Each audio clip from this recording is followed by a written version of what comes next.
કડીમાં આયોજિત એક કાર્યક્રમમાં પૂર્વ નાયબ મુખ્યમંત્રી નીતિન પટેલે ભાજપમાં જોડાયેલા નવા સભ્યો મુદ્દે પોતાની આકડી ભાષામાં કહ્યું કે ગોરખ ધંધા કરવાના અને ગાડીમાં ભાજપનો દુપટ્ટો લગાવવાનો, પરંતુ હવે કોઈ બહુ છેતરાતું નથી.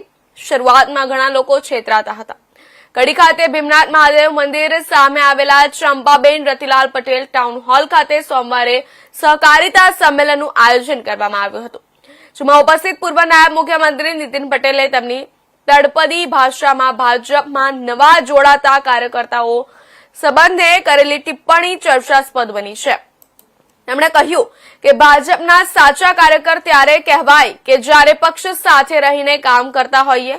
હાલમાં મોટે ભાગે ગોરખ ધંધા કરવાના અને આગળ ગાડીમાં ભાજપનો દુપટ્ટો લગાવવાનો તેવું જોવા મળે છે, પરંતુ હવે બધાને બધી ખબર છે, એટલે કોઈ બહુ છેતરાતું નથી. શરૂઆતમાં લોકો છેતરાતા હતા. પૂર્વ નાયબ મુખ્યમંત્રી નીતિન પટેલે હાજર લોકોને કહ્યું કે ખાલી ગાડી લઈને ફર્યા કરશો તો 5 વર્ષ કે જે સમય તમને 2.5 વર્ષ જઈને જે મળ્યો હશે એ જતો રહેશે. કોઈ કોઈને યાદ કરતું નથી, તે સમજી લેજો. અને રાજકારણનો બીજો એક સિદ્ધાંત કહું કે બધાને સત્તા જોઈએ છે, સત્તા ઉપર બેઠેલાને જ બધા આગળ કરે છે.